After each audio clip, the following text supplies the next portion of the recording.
Capítulo 13. A terça-feira amanheceu com problemas.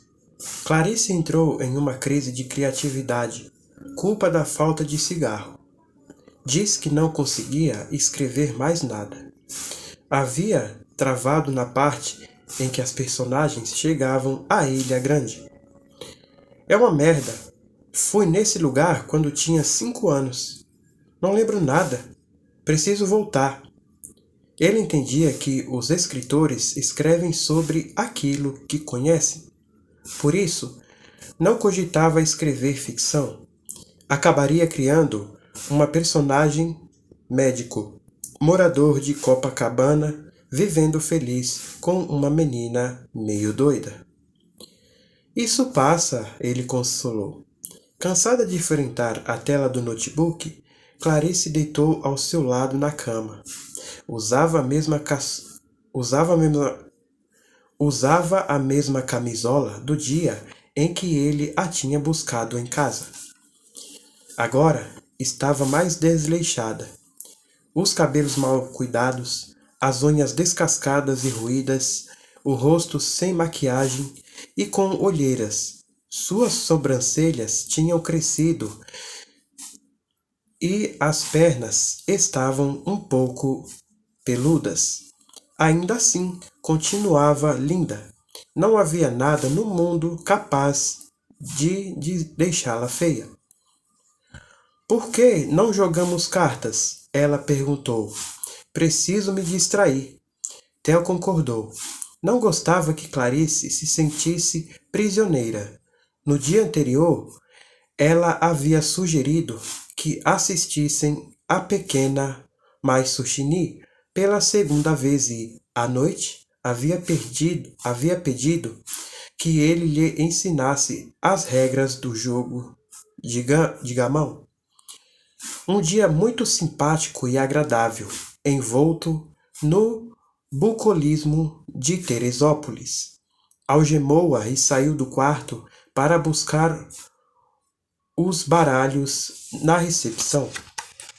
Gulliver, o anão, mais velho, estava ao telefone e fez sinal pedindo que ele aguardasse. Theo gostava de Gulliver. Era um sujeito quieto, um pouco soturno, mas de humor inalterável. Evitava encará-lo por muito tempo, pois invariavelmente se fixava nos dedinhos da mão dele, pequenos feito minhocas. Theo foi pego de surpresa quando Gulliver falou ao telefone. Eu entendo, Helena. Trate de aparecer no nosso hotel, sim. Ultimamente, só a Clarice vem nos visitar. Ele soltou uma risada. Não sei por que eu não estava conseguindo ligar para o quarto deles. Você deu sorte. O namorado da Clarice está bem aqui na minha frente. Aguarde um instante.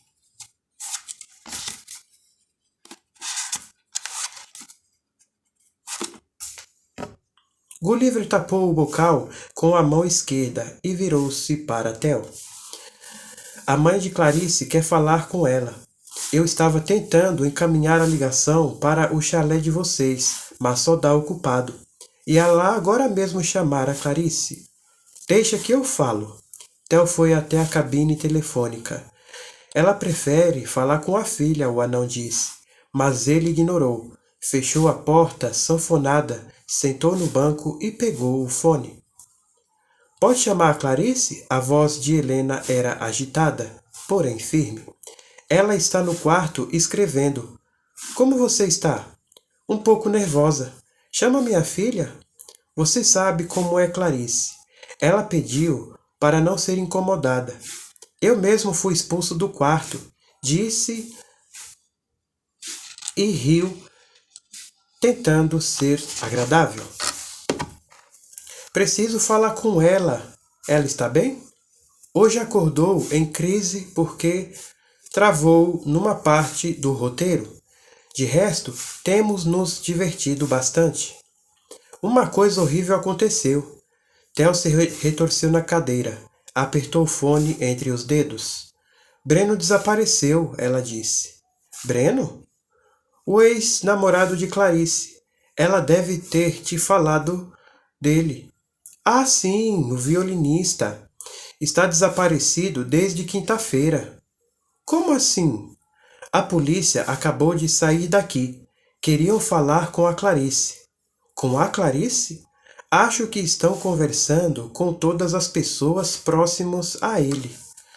A voz de Helena era vazia e amarga, marcada pelo fio de tensão de quem acaba de receber a polícia em casa. Theo buscou não soar definitivo ou amedrontado. Ele e Clarice terminaram o namoro faz quase um mês. Entendo que é horrível que o Breno tenha desaparecido, mas acho errado contar a Clarice neste momento. Ela está terminando os dias perfeitos. Ele fechara a mão esquerda em punho e batia de modo suave na mesa do telefone. Uma coisa dessas pode afetar nosso relacionamento. Não quero que Clarice volte a pensar nesse cara. A polícia faz questão de falar com ela. Insistiram nisso. Ela fala com a polícia quando as férias acabarem, ele disse. É possível que só voltemos no início do ano que vem. Voltem antes do Natal.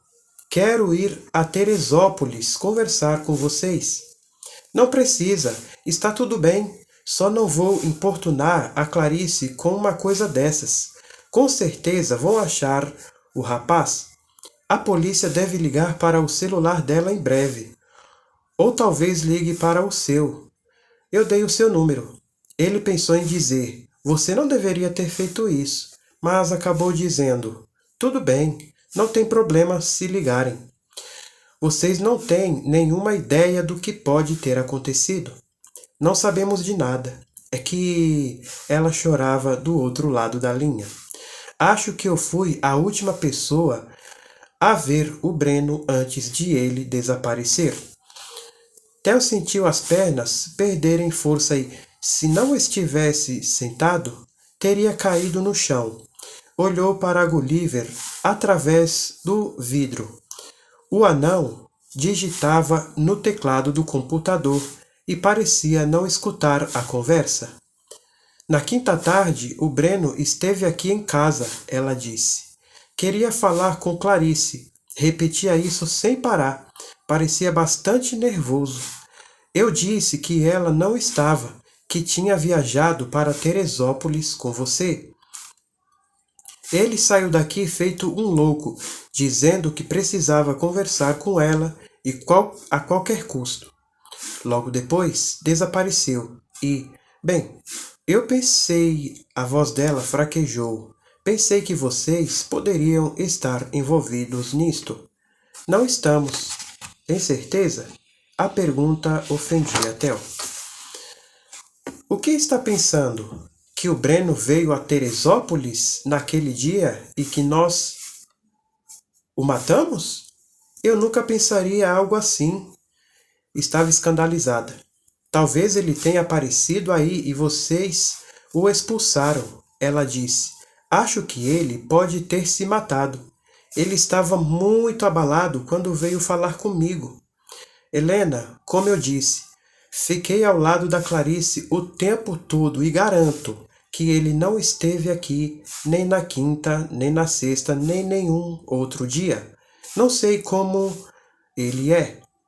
Acha possível que ele tenha cometido suicídio?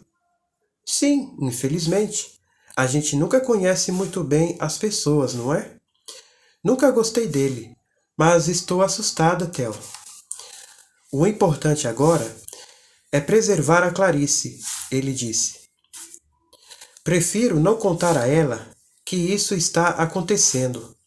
Ela anda tão entusiasmada com o roteiro. Vamos dar tempo ao tempo. O Breno pode estar escondido em algum lugar. Pode ter se isolado para refletir, para se recuperar de tudo. Você está certo. Estou, estou sendo racional. A Clarice não teria como ajudar em nada e acabaria abalada demais para continuar a escrever o roteiro. Todos saíram perdendo. Hesitou, mas a pergunta era necessária. Você mencionou à polícia que o Breno esteve aí na quinta-feira procurando pela Clarice? Não. Preferi não falar nada até saber o que estava acontecendo. Não gosto de lidar com polícia. Espero que fique bem, Theo disse, com gentileza, e que isso se resolva logo. O silêncio ficou pesado. Ele continuou. Estou muito feliz com sua filha. A alegria dela me contagia. Ela está tão envolvida no roteiro que até largou o cigarro. Parou de fumar? Digamos que está evitando, ela disse, como se contasse um segredo. Eu fiz pressão, claro. Que bom! A Clarice não quer ir embora até finalizar o roteiro. Ela passa o dia escrevendo. Eu entendo, ela disse, com seu modo lento e grave. Talvez eu faça uma visita a vocês. Desligaram após uma despedida pouco calorosa. Enquanto caminhava, Theo relembrou o diálogo com Helena. Tentava interpretar frases, destrinchar nuances. Ao fim da conversa, ela parecera convencida e pacífica, ao mesmo tempo terrivelmente complacente. A possibilidade de Helena aparecer a qualquer momento no hotel o inundava de temor. Caso isso acontecesse, ele não teria desculpas para impedir que ela falasse pessoalmente com a filha. O que poderia fazer então? Ao entrar no quarto, deixou os maços de baralho sobre a cama e disse que precisava de um banho para refrescar o calor. Por que demorou tanto? Ela perguntou. Sua mãe telefonou. Minha mãe? Por quê? Queria saber de você. E quando voltaríamos? Eu disse que não sabemos ainda. Ele fechou a porta do banheiro. Diante do espelho, aparou a barba e trocou o curativo no rosto. Havia deixado a barba crescer para esconder o arranhão no pescoço. Agora restava apenas um discreto risco. A região tinha parado de doer, mas continuava marcada pelo roxo. Ele estava pronto para entrar no banho quando bateram a porta. Correu enrolado na toalha e sinalizou para que Clarice ficasse em silêncio. O desespero dominava por completo, ainda que a lógica impedisse que Helena tivesse chegado tão rápido ao hotel. A menos que ela já estivesse aqui por perto, pensou e, por um segundo, teve certeza de que era a mãe de Clarice do outro lado. Abriu discretamente as cortinas. Gulliver notou que Theo o observava pela janela e sorriu. Vim conferir o que está acontecendo com o telefone do quarto de vocês, disse. Theo concordou e foi na direção de Clarice. Sentou ao lado dela na cama, fazendo um carinho enquanto tirava a mordaça. Soltou as algemas também e deixou o notebook no colo dela. Por favor, não faça nada, disse. Dosou a solução de Tiolax na seringa. Clarice se retesara na cama, pensando que seria sedada, mas ele foi até a porta e abriu, mantendo as mantendo a seringa escondida nas costas. Seja rápido, disse ao anão. Gulliver percorreu o quarto com seus olhinhos perniciosos. Sorriu ao ver Clarice e se aproximou para um beijo na bochecha. Fico feliz em finalmente ver você, grande escritora, ele disse. Encarou-a de modo demorado, como se esperasse que ela lhe passasse alguma mensagem com a troca de olhares. Clarice apenas sorriu. Theo se manteve por perto, pronto para imobilizar o sujeitinho caso ele ou Clarice tentassem qualquer coisa. Era claro que o defeito no telefone tinha sido uma desculpa para entrar no quarto. Gulliver estava desconfiado. Está faltando o filtro de linha, ele disse ao se aproximar do telefone. Alguém deve ter tirado. Theo sorriu. Quis chutar o anão. Imaginou-o quicando entre os gnomos de jardim. Alguém? Alguma das camareiras, claro. O tom era de ironia. Theo fechou o rosto e pediu que ele se retirasse. Quando formos embora, você ajeita o telefone. Estamos bem sem ele. Bateu a porta com força e recostou na parede. Levou as mãos ao rosto, tentando controlar a respiração carregada de fúria. Você não está nada bem, não é? Ela perguntou. Cala a boca! O silêncio o gratificou por alguns segundos. Clarice fez a pergunta. Por que não continuamos a viagem? O que disse? Já que vamos ficar juntos nos próximos dias, por que não continuamos a viagem? Podemos dormir no motel e, então, em Ilha Grande e depois Paraty. Acho que vai ser bom para o roteiro se eu fizer o mesmo trajeto das personagens. A ideia era ótima e Theo estranhou que tivesse partido dela. O que pretendia com aquilo? Clarice era toda entrelinhas. A verdade é que ele já não suportava mais ficar ali. Havia algo no ar, um ranço nebuloso.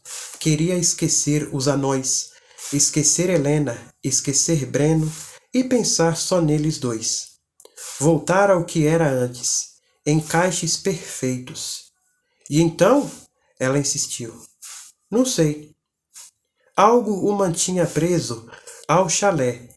O que Gulliver pensaria se partissem agora, logo após o episódio desagradável? Ele devia ter se controlado, mas pouco importava.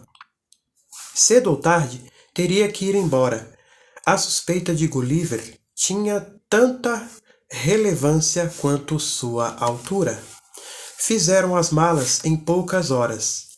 Enquanto Clarice estava no banho, Theo transferiu os óculos e os pertences de Breno para a valise com senha de 4 dígitos. Pegou a conta e acompanhou Gulliver até o quarto para confirmar que nada do frigobar havia sido consumido. Clarice o esperava no carro, algemada e amordaçada. Pegaram estrada ao anoitecer. Por volta das 8, ela propôs que pernoitassem num motel à beira da rodovia com um visor luminoso. Motel das Maravilhas.